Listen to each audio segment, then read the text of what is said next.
Congratulations, you were under contract and you might be thinking, yay, what's the next step? So as a quick reminder, title will be reaching out to you about your earnest money deposit that is due within 1 day. Now, sometimes it takes 2 days because of the wiring cutoffs, and that's fine. If you have any trouble with that, let me know. This is the only time you'll be fine with somebody calling to ask you for money. Further into the transaction, if anyone calls and tells you you need to wire or send them money, call me before you do anything so we can just verify that it is truly the right party asking for that. And remember, wire instructions will never, ever come from Rover Realty.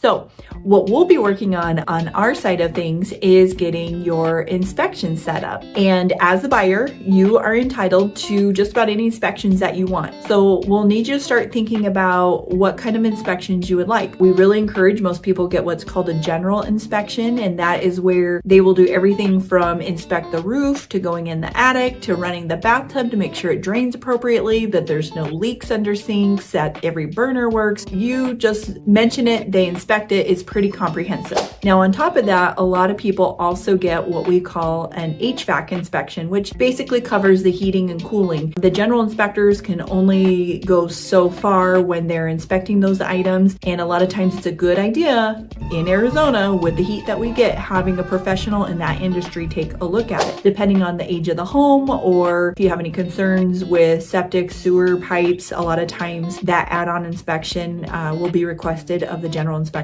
as well. Another one is a roofing inspection that some people do. It just depends. There's a variety of inspections, and we can talk about that more one-on-one. Now remember, we get 10 days to do our inspection unless we wrote something else into the contract. But the boilerplate on the Arizona contract is 10 days. And day one starts the day after everybody signed off on the paperwork. So we're going to be very cognizant of that 10-day timeline, because if there's something that makes you nervous, you don't want to continue forward, that is our golden ticket. That's our time to back out of the contract for you to almost always get that earnest money deposit back. So we will be letting you know once the inspections are done that, hey, we need to go over the findings. We need to determine what you want to ask for the seller to take care of, if anything. Sometimes we actually get a super clean house and there's nothing to ask for, and we move on from there. Now, other times, more often than not, especially, with 20-year-old homes potentially, there's going to be 83 things that pop up. And what we're looking for usually is, what are the top handful of things that, they really make you nervous? There's some concerns there. Let's walk through those. Let's find out if we need to get additional inspections done. Sometimes there's a finding that basically says, hey, you should get a specialist in here because we're working in a 10-day window. We really need to get those inspections going earlier than later in case we do need to bring someone else in to check on something. Now, as part of that 10-day disclosure period, we're also going to be getting something called SPUDs, or seller disclosures, from the owners, so they can share with us what they know about the house, in addition to what you're having professionals check on for you as well. And this is all really important because we only get one ask. In other words, one bullet to ask the sellers of what we'd like them to take care of or not. And it's a very interesting process. The way this works is we get one opportunity to ask for stuff. So if we get our inspections done early and we send them the form asking for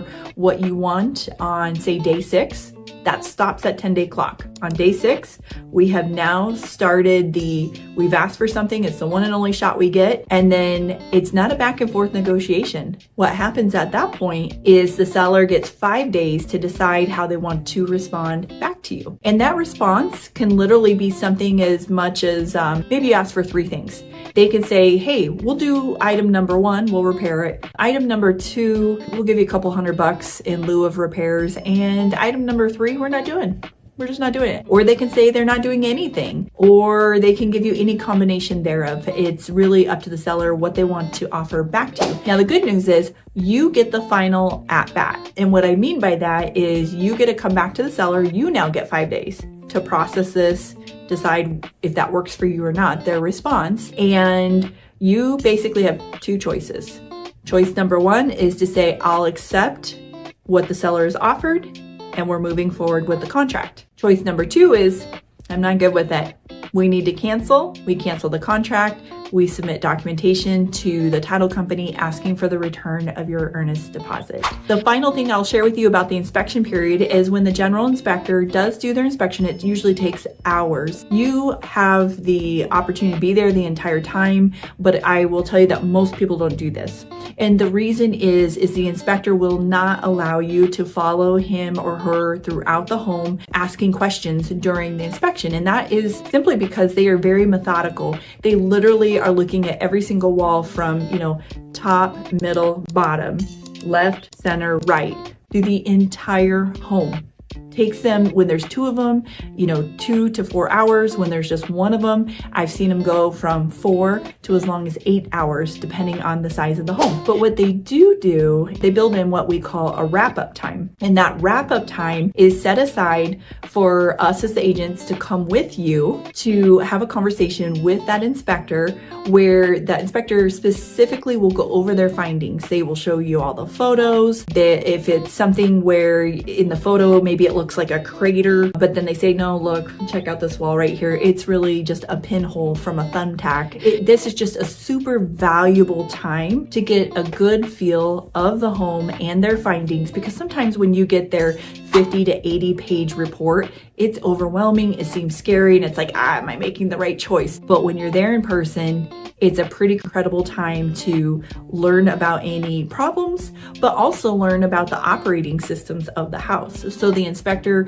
is going to walk you through. They're going to show you where the vents are to replace the filters. They will show you where the on-off switches are, the main valves for the water in case you ever get an emergency situation. They are going to show you where the breaker panel is and so many other good components to just know about your house. If you are moving here new to Arizona, you might want to watch one of my other videos about Arizona houses, because we have a lot of components about our houses that are just different and not what you find in houses across the rest of the United States. So if you are out of area and we need to do this wrap up without you being present, no worries. What we do is we get a live video feed going with you and the inspector while they're at the home, as long as we don't have any internet issues. If we do, then we still figure something out right after the fact, so that you still get that opportunity to find out about the home, talk to the inspector yourself, and know that you feel comfortable